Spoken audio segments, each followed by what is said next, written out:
With gyms closed and a lot of sports clubs unable to reopen, New Yorkers have turned to a new safe way of exercising. Our next story by Voice of America gets you more. Got it? Okay.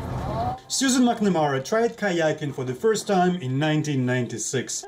Since then, she has paddled around Manhattan hundreds of times and once even traveled along the Atlantic coast of the U.S. My biggest thrill so far is paddling around Manhattan. And one year we did that under a full moon. That's my most favorite and memorable paddle of all.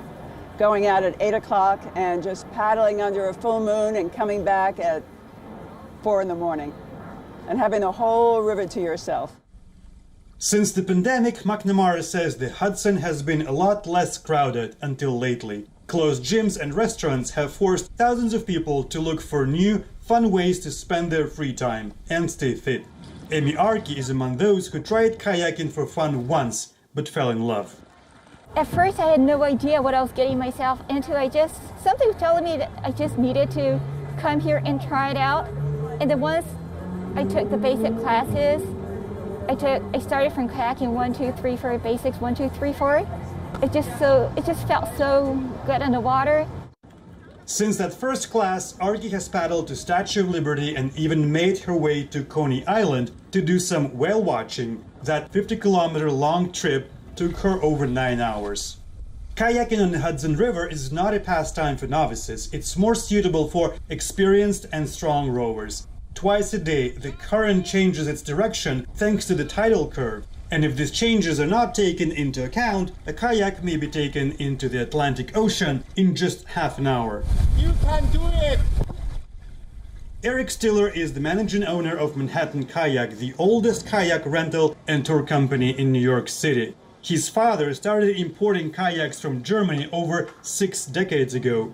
Today, 59 years old, Eric proudly continues what his father started. In kayaking, you're using a lot of core musculature, arms, shoulders, chest, and back. And believe it or not, you're using a fair amount of legs to push off the pegs inside of the kayak as well. So we create a dynamic where we're using our whole body.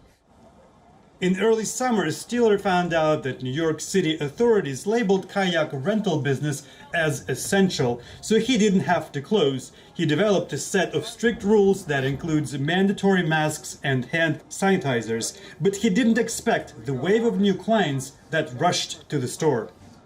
So all of a sudden, we found out people wanted to come and learn how to kayak and stand-up paddleboard as a really great way to get out of their houses after 8 weeks and have a great time. So for us, we found that our demand increased a bit, but we had to match COVID safe with being able to register everybody online in limited numbers per hour.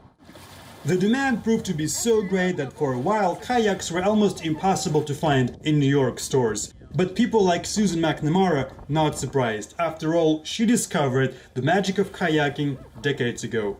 Dmitry Vershinin for VOA News, New York.